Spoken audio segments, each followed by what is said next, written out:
가진 모임과 행사들은 다 취소되었습니다. 미리 수정을 못한 거에 대해서 죄송하고요.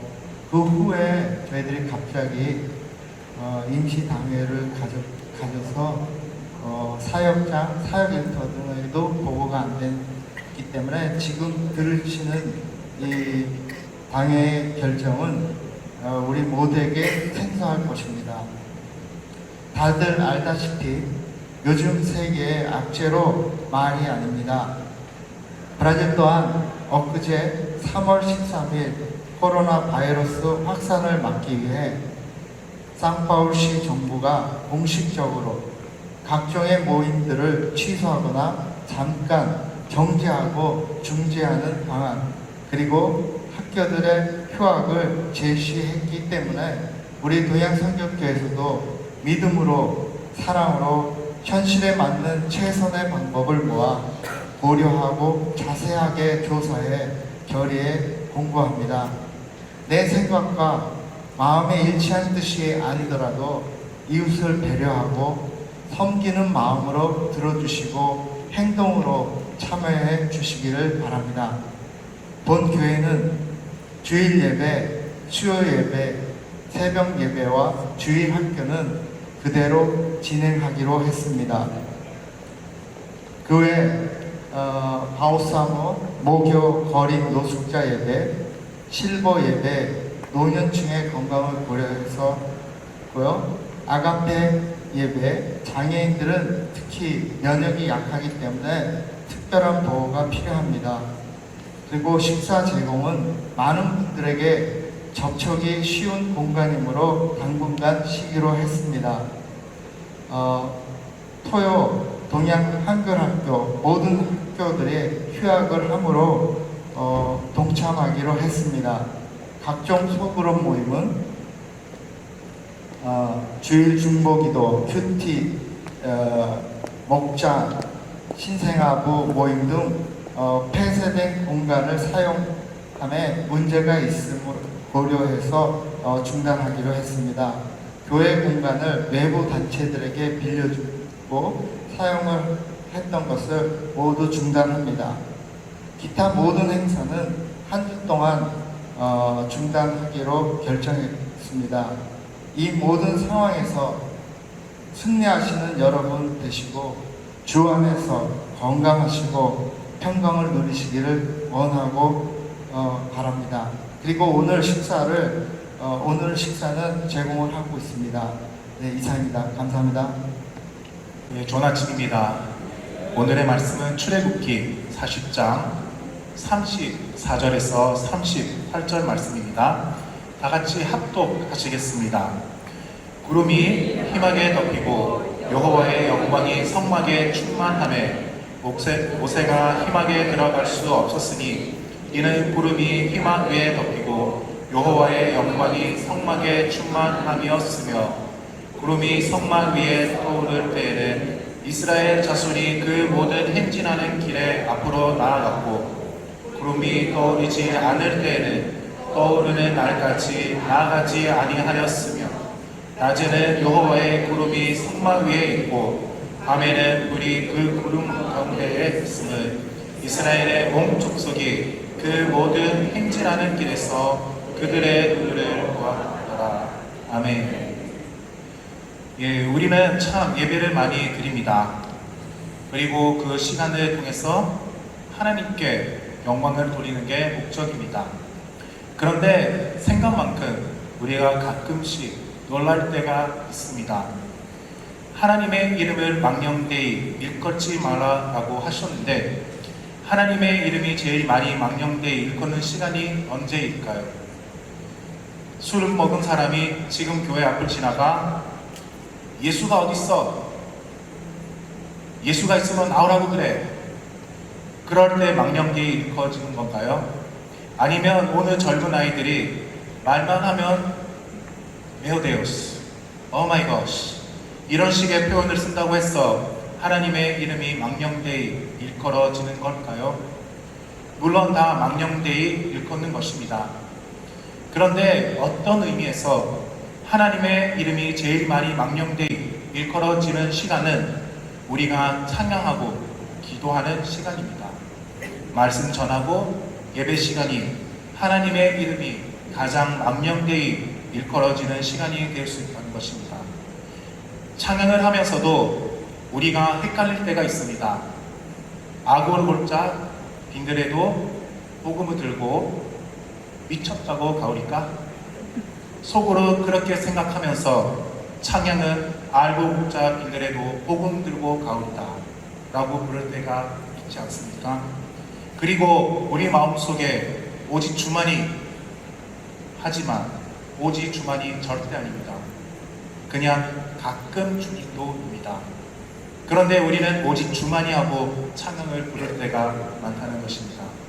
실제로 우리는 어떤 때 예배를 드리고 그런 자리에 서 있지만 정말 오늘 내가 불렀던 찬양이 정말 내가 마음으로 고백한 노래인지 아니면 교회 예배 문화에 나도 모르게 눈 감고 그런데 무슨 뜻이었는지 하나도 기억나지 않고 그냥 따라가는 대로 흘러가기는 했으나 그런데 정말 내 마음의 고백은 하나도 들어지지 않았다는 것 아닐까요?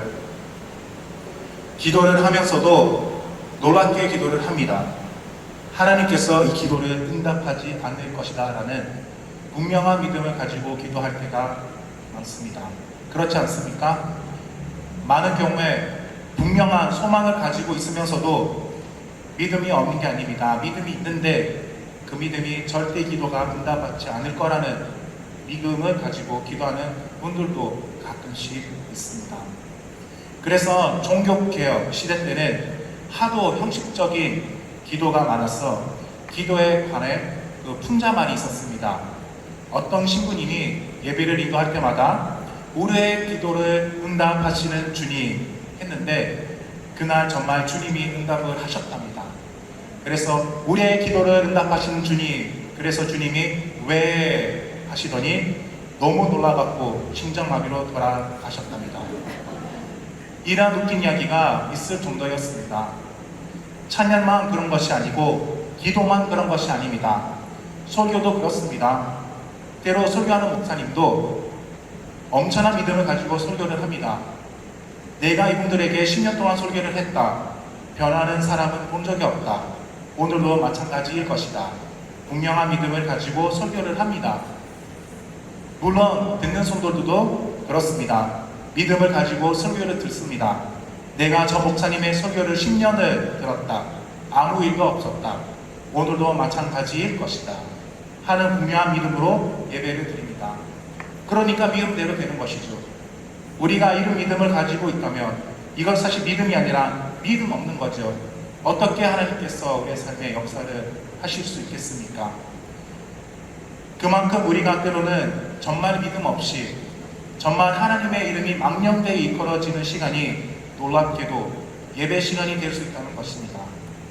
내 마음의 확신도 기대도 소망도 열정도 없고 확신도 없고 회개도 없고 고백도 없는 그러나 입술로 고백하고 그리고 예배 문화에 그냥 드리는 예배가 아닐까 생각을 해야 한다는 것입니다.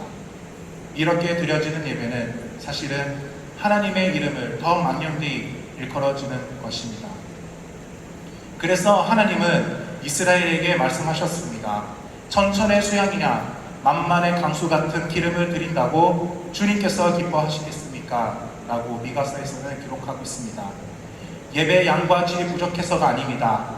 이미 순종과 중심을 잃어버린 예배들이 끊임없이 이루어질 때 가장 하나님의 이름이 망령되이 일컬어지는 시간이 될 수 있다는 것입니다. 오늘 이런 고민과 함께 다시 한번 우리의 일상과 우리의 삶이 그리고 우리의 예배가 참되게 드려지고 있는가에 대한 고민을 가지고 말씀을 나누려고 합니다. 출애굽기를 읽으면서 하나님은 왜 출애굽을 시켰을까요?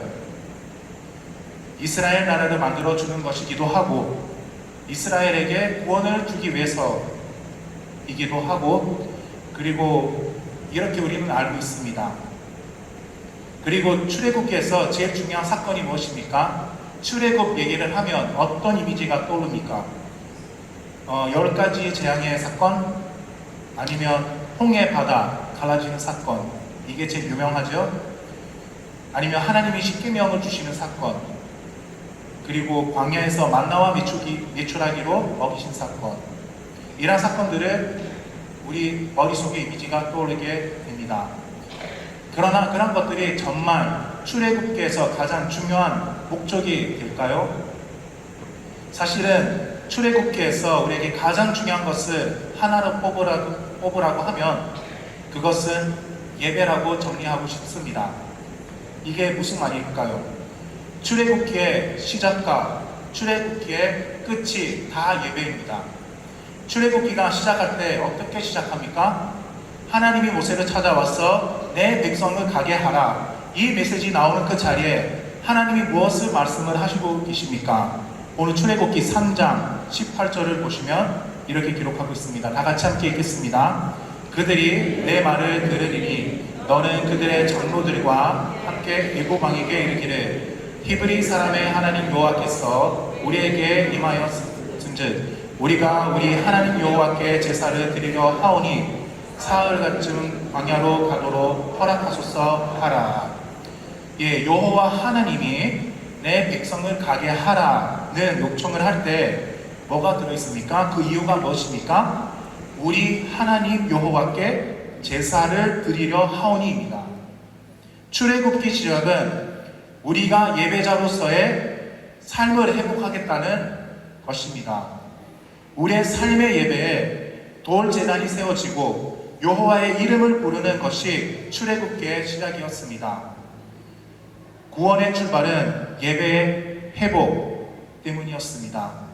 예배가 드려지는 것과 구원의 역사는 분리가 된 것이 아닙니다. 구원받은 사람들은 예배자들입니다. 당시 이스라엘 430년 동안 애굽 생활과 노예 생활을 하면서 하나님의 이름도 잊어버렸습니다. 그리고 제사도 당연히 예배도 잃어버렸습니다. 예배를 어떻게 드려야 할지도 모르고 누구를 불러야 하는지도 몰랐습니다. 기도할 때 내가 누구에게 조차 기도를 해야 하는지도 몰랐습니다. 누구의 이름으로 불러야 하고 누구의 이름으로 나아가야 하는지 모든 것이 사라졌습니다. 예배를 드리려고 하는데 무엇을, 누구를 찬양해야 하는지, 누가 뭘 원하는지 아무것도 모르는 상태에 있었습니다. 그래서 이스라엘은 여호와의 이름부터 배웁니다. 누구를 불러야 되는지를 부터 배우게 됩니다. 누구의 이름으로 의지하여 예배를 드려야 하는지 하나님 이름부터 배워야 했던 것입니다. 다시 말씀드리면 몽뚱아리만 노예가 된 것이 아니라 이미 영적으로 완전히 노예가 되어버린 상태였습니다. 하나님이 출애굽을 시키신 가장 중요한 이유가 바로 예배의 회복입니다. 출애굽기 5장 3절 한번 우리 함께 읽겠습니다. 그들이 이르되 히브리의 하나님 우리에게 나타나셨은즉 우리가 광야로 사흘같이 가서 우리 하나님 여호와께 제사를 드리려 하오니 기도를 허락하소서. 여호와께서 등용병이나 칼로 우리를 치실까 두려워하나이다. 모세가 바로에게 나갈 때마다 요청하는 것이 무엇입니까? 우리가 하나님께 제사를 드리려 하오니 가게 해 주십시오. 계속 이야기하고 있습니다.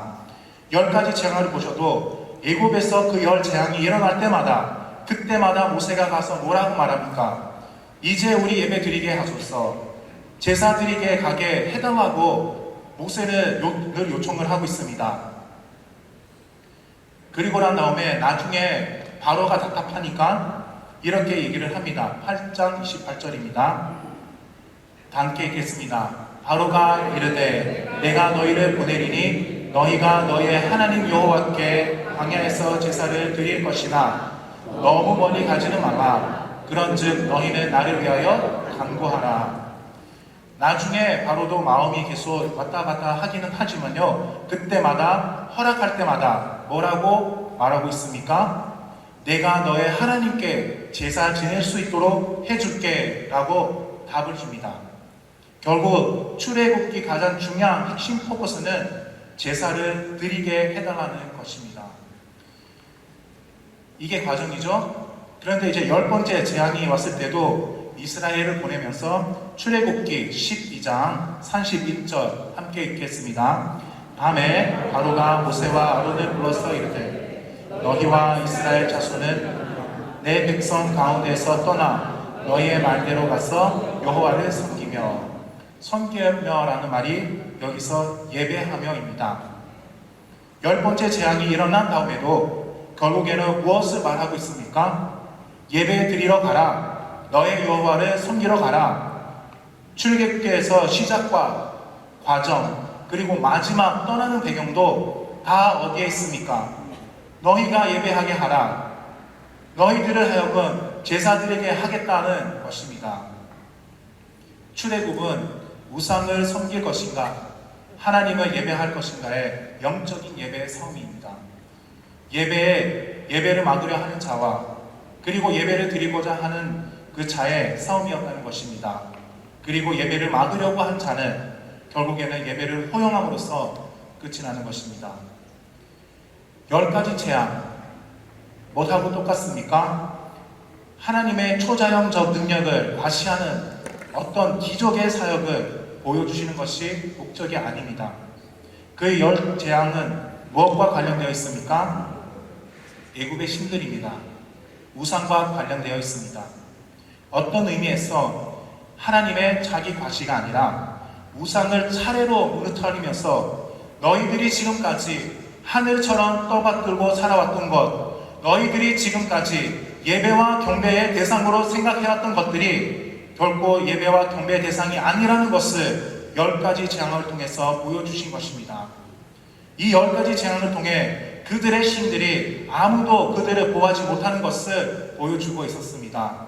그래서 10가지 재앙은 그들이 지금까지 바라보고 신으로 여기며 두려워하고 경배하는 자들을 이제 그들은 더 이상 경배의 대상이 아니라는 것을 보여주는 과정이었습니다.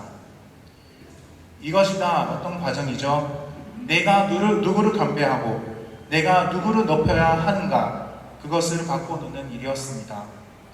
나는 지금까지 헛것을 높이고 있었구나.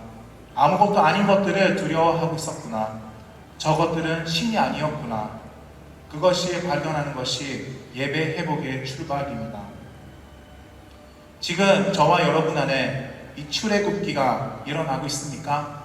지금 예배드리고 있지 않습니까?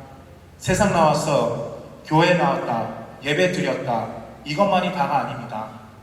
예배를 드린다는 개념은 내가 지금까지 신으로 여겨왔던 것들이 신이 아니라는 것을 고백하는 것으로 출발하여야 합니다.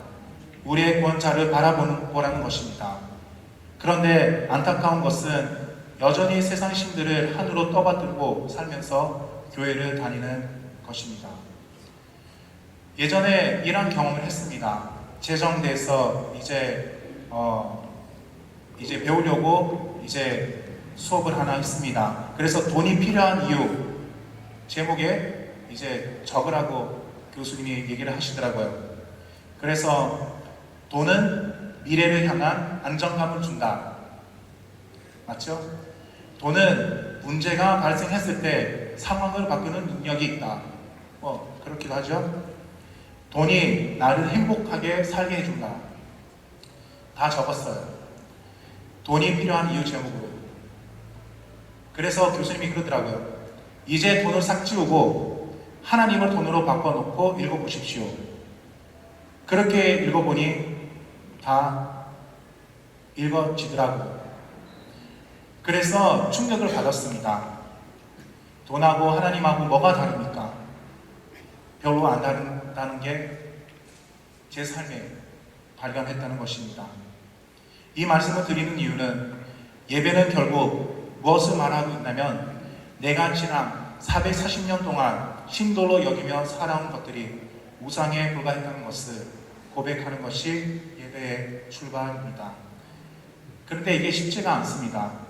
유대인들도 출애굽을 시켰는데 어떻게 했습니까? 몸만 출애굽했지 영적으로 출애굽을 하지 못했습니다. 그 증거가 어디에 있습니까? 하나님이 사흘쯤 가서 너희들끼리 예배 드리려고 데리고 나왔습니다. 그런데 그들이 출애굽한 다음에 제일 먼저 한 것이 무엇입니까? 금송아지를 만들어 놓고 우상에게 예배를 드렸습니다. 몸만 출애굽했지만 여전히 그들은 아직도 황금송아지와 같은 것들을 하늘처럼 떠받들고 살고 하나님도 적당히 짬뽕시키는 것을 우리가 볼 수 있습니다. 그 사건은 보여주고 있는 것은 얼마나 예배가 회복되기가 어려운지를 우리에게 보여주고 있다는 것입니다. 우리도 다 똑같습니다. 여전히 나도 이 황금송아지를 만들어 놓고 이 황금송아지가 우리를 애굽에서 인도하여 낸 신이라고 선포하는 아론의 모습과 얼마나 더 다른지 우리 스스로에게 질문을 던져야 합니다. 우리가 예배를 안 드리는 것이 문제가 아닙니다.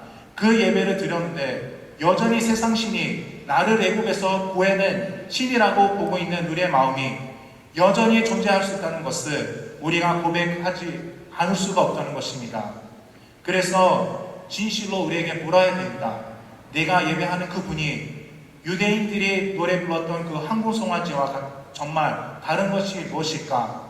라는 질문을 던져야 한다는 것입니다. 출애굽은 철저하게 예배의 변화였습니다. 출애굽은 예배 회복으로 시작되었고 예배 회복을 위해 끝이 납니다. 그런데요, 출애굽은 40장이 있지 않습니까? 출애굽을 보시면 40장까지 갑니다. 어떻게 하면 마무리가 정상일까요? 출애굽기 가지고 만든 영화들도 많습니다. 십계명, 이집트 왕자 그런 많지 않습니까? 그런 영화들은 어디서 끝을 냅니까? 거의 대부분 홍해가 갈라지면서 끝납니다. 그런데 총 40장에는 홍해를 오늘 그 출애굽기 40장을 보시면요, 홍해를 갈라지는 이야기가 나오지 않습니다. 출애굽기 초반에 벌써 홍해는 갈라졌습니다. 뭐 하다고 40장까지 끌었을까요? 이걸 중요하게 보셔야 합니다. 출애굽기는 홍해 바다가 갈라지면서 끝난 것이 아닙니다. 40장은 뭐로 주로 다룹니까? 성막 세우는 이야기입니다. 성막의 역사를 삽입한 것입니다. 오늘 우리가 읽은 것처럼 성막이 다 완성되었더라 함으로써 출애굽기가 끝이 납니다. 출애굽기는 이집트 바다에 홍해 바다에 갈라진 그것을 통해 끝나지 않습니다. 빠져나온 후 우상 숭배하고 하나님이 다 이것들을 생명체에서 지워버릴까, 그 과정을 다 거치고 나서 안 되겠다, 니네들 이렇게 성막 지어라, 성막을 완성한 다음에 예배가 드려지기 시작하고 그 성막에 구름 기둥과 불 기둥을 따라 이제 이동하게 되었더라 말이 나오면서 출애굽기가 끝을 맺습니다. 무슨 뜻일까요? 예배가 온전히 세워지는 날, 이제 드디어 우리가 하나님의 말씀 안에서 성막 안에서 예배를 드리게 되었습니다 할 때에 출애굽은 끝났다는 것입니다. 출애굽 10가지 재앙, 홍해 사건으로 마치는 것이 아니라 드디어 이 땅에 예배가 드려지기 시작되었고 하나님의 성전이 성막이 세웠더라 함으로써 출애굽기가 끝이 납니다. 출애굽기에도 위기도 많았습니다. 우상 숭배, 황금송아지 숭배, 예배 위기가 왔습니다. 그러나 성막을 온전히 세움으로 예배가 완성되어지고 예배가 온전히 드려짐으로 출애굽은 끝났습니다. 예배 회복의 문제는 사실은 그 창세기부터 시작됩니다. 아담과 하와 타락 이후 구속사는 예배와 우상 숭배 투쟁입니다. 황금송아지를 섬기느냐 아니면 여호와 하나님을 섬기느냐, 바로 예배는 이 투쟁의 영석이었습니다. 변질된 예배를 드린 가인과 참된 예배를 드린 아벨의 갈등이었습니다. 거기에도 예배의 위기가 왔습니다. 그러나 아벨이 죽고 난 후, 셋이 태어난 후, 창세기 4장 26절을 한번 읽겠습니다. 셋도 아들을 낳고 그의 이름을 에노스라 하였으며 그 때의 사람들이 비로소 여호와의 이름을 불렀더라. 여기서 예배가 회복되어지고 하나님의 이름이 부르기 시작되었습니다. 시대와 그 변화와 그 속에 이 세상에 아직 하나님의 통치와 희망이 남아있다는 것은 항상 무엇으로 묘사되고 있습니까? 믿음의 돌 제단을 쌓고 하나님의 이름을 불렀더라입니다. 이후 타락한 세상으로 심판을 향하신 그 이유, 그리고 노아가 방주에서 나와서 제일 먼저 한 것이 무엇입니까? 창세기 8장 20절 함께 읽겠습니다. 노아가 여호와께 제단을 쌓고 모든 정결한 짐승과 모든 정결한 새 중에서 제물을 취하여 번제로 제단에 드렸더니 노아 후에 바벨탑을 쌓고 우상 숭배가 시작되었고 하나님께서 임하시고 언어가 달라진 다음에 창세기 11장 바벨탑 사건 다음에 온 세상이 언어가 달라진 다음에 12장 아브라함을 부르십니다. 아브라함을 부르신 이유는 무엇입니까? 창세기 12장 10절 함께 읽겠습니다. 여호와께서 아브라함에게 나타나 이르시되 내가 이 땅을 내 자손에게 주리라 하시니라. 자기에게 나타나신 여호와께 그가 그곳에서 제단을 쌓고 노아도 그렇고 아브라함도 그렇고 여호와께 여호와의 이름을 불렀고 그곳에서 제단을 쌓다고 얘기를 합니다. 또 예배가 회복되어졌습니다. 여호와의 이름이 부르기 시작했습니다. 하나님은 이 세상이 타락하고 하나님을 떠나고 나면 그 다음에 새로운 사람과 새로운 공동체를 일으키게 될 때마다 그들이 한 일은 바로 돌 제단을 쌓아올리고 여호와의 이름을 부르는 예배가 시작되었다는 일입니다. 중세교회도 그렇습니다. 중세교회의 개혁이 어떤 개혁이었습니까? 예배 개혁이었습니다. 엄청난 설레전과 신비로 가득한 의식들에서 참된 말씀의 예배가 회복되어지는 일, 그것이 바로 예배 회복이었습니다. 신약이든 구약이든 종교 개혁이든 교회 역사 흐름이든 그 모든 곳에서 예배 회복이 그 시대의 변화를 바꾸어가는 통로였다는 것입니다. 종교 개혁도 예배 변화 많았습니다. 가장 큰 것이 예배를 회중들에게 열어준 것입니다. 그 당시 거의 다 라틴어 노래를 불렀습니다. 뜻도 모르고 불렀습니다. 노래가 화려해도 오르겐이 아름답게 연주해도 평신도는 그 노래들이 무엇인지 하나도 몰랐습니다. 그런데 종교개혁이 일어난 후 먼저 라틴어로 된 성경을 독일어로 번역하는 일이었습니다. 모든 백성들이 하나님의 말씀을 읽게 해준 것, 그리고 루터가 제일 먼저 바뀐 게 무엇입니까? 코랄 양식의 찬송가를 하기 시작했습니다. 교회에서 이제 찬송을 부를 수 있었습니다. 여성들도 찬양을 할 수 있었습니다. 그리고 항상 성가대가 부르는 찬송이 아닌 온 회중이 더불어 노래하게 되었습니다. 개신교의 예배가 드려질 때 카톨릭은 이렇게 평가를 했습니다. 천박한 언어로 천박한 음악을 가지고 거룩한 예배 시간을 더럽히는 있는 개신교 예배를 보라 라는 기록입니다.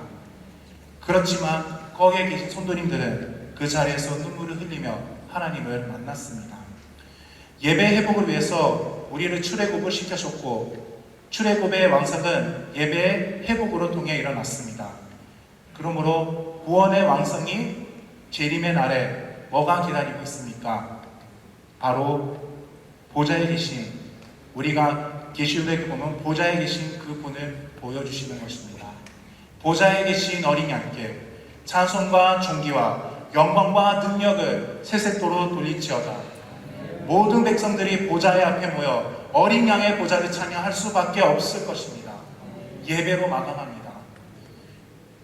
우리가 구원을 받는 것은 예배를 회복하기 위해서이고, 회복된 예배는 구원을 완성해가고 결국 종말을 완성해가는 과정으로 우리를 이끌어 간다는 것입니다. 예배자는 바로 이러한 깨달음이 있다는 사람들입니다. 더 나아가면 예배의 회복은 예배의 확장으로 이어질 수밖에 없다는 것입니다. 선교가 무엇입니까? 가서 아이들에게 프로그램 해주고 구제하고 건축하고 이런 것이 다 선교이기도 합니다. 근데 가장 중요한 것은 그들이 예배하는 것입니다.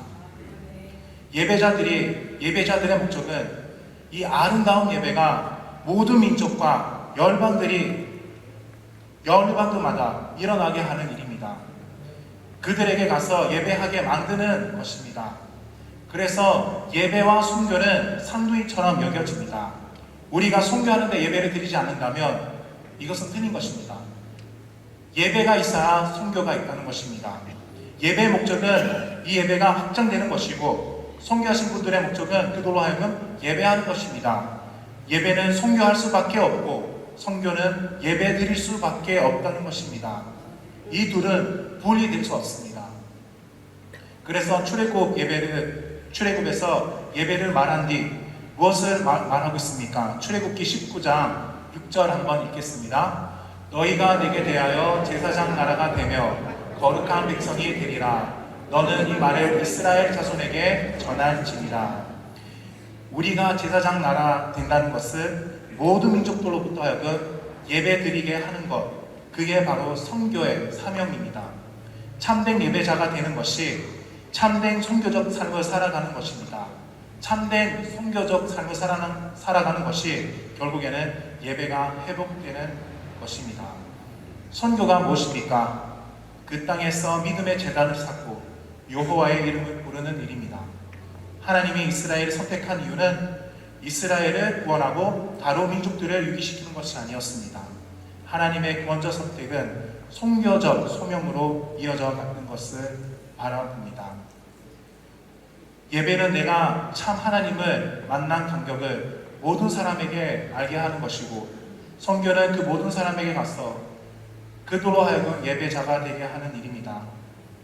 오늘 이것이 우리에게 회복될 때 예배 따로 선교 따로 노는 것이 아니라 바로 출애굽의 예배가 있고, 출애굽의 선교가 일어나고, 출애굽의 구원이 우리의 마음속에 임하고, 그리고 저와 여러분 가운데 하나님의 나라가 임하는 것입니다. 그래서 모든 곳곳에 예배를 회복하게 하는 그 일이 저와 여러분에게 주신 하나님의 축복이라는 것입니다. 결국에는 예배는 그러므로 삶으로 갈 수밖에 없습니다. 내 삶에 하나님이 되어버린 것들을 내려놓고 하나님이 하나님 되게 하시는 일, 하나님 앞에 그 모든 것들을 무릎 꿇는 일. 그래서 예배는 여기에서만 드려지는 것이 아닙니다. 바로 우리의 삶 현장에서도 갈 수밖에 없다는 것입니다. 그래서 저는 히브리어에 나오는 아바드라는 단어가 너무 귀합니다. 하나님께서 사람을 만드실 때 경작하고 일하기 위해서 만드셨지 않습니까? 경작하고 일하기, 이 부분에서 아바드 단어를 쓰이게 된다는 것입니다. 그런데 이 아바드는 또 어디에 쓰일까요? 이스라엘 성막에 예배한다 할 때도 아바드입니다. 그러니까 일과 예배는 같은 단어입니다. 문맥에 따라 일한다, 노동한다 라는 뜻을 가지게 되고, 문맥에 따라 예배한다 되기도 합니다. 그러므로 세상에 나아가셔서 이 짓하고 저 짓하고 산다 말하지 마십시오. 여러분이 가진 그 일은 거룩한 것입니다. 하나님이 주신 축복입니다. 예배자가 되시길 바랍니다. 직장에서 예배를 드려야만 예배자가 되는 것이 아닙니다. 거기에서 하나님보다 높아진 것을 내려놓고 하나님이 되게 하는 일이, 그렇게 일하는 것이 예배자입니다. 그래서 밭에 가서 일한다는 말과 성막에 가서 레위 지파들이 제사를 섬긴다는 말은 똑같은 아바드라는 단어가 쓰이게 된다는 것입니다. 저와 여러분의 삶에서 예배와 노동은 어떻게 자리 잡고 있습니까? 노동이 예배가 되고, 삶이 예배가 되고, 예배가 삶이 되는 것입니다. 교회에 와서 신앙생활만 잘하지 마시고 삶의 자리에 가셔서 생활신앙이 되어야 한다는 것입니다. 이 두 가지가 이루어질 때 저와 여러분은 예배자라고 말할 수 있습니다. 이렇게 보면 요즘에 코로나 때문에 얼마나 혼란 가운데 있습니까? 이럴수록 우리는 누구를 찾아야 됩니까? 어떤 신을 찾을 것입니까? 오늘 예배에 우리의 시선을 똑바로 다시 한번 잡기를 간구합니다. 하나님을 먼저 우선순위에 하나님 먼저 찾아주십니다. 이게 똑바로 돼야지 선교가 나오고 우리의 삶의 예배가 나온다는 것입니다. 그래서 이 아침에 정말 저와 여러분이 예배자로서 다시 한번 쓰게 될 때 이 땅의 예배자로서 살아가는 저와 여러분이 되시길 기도합니다.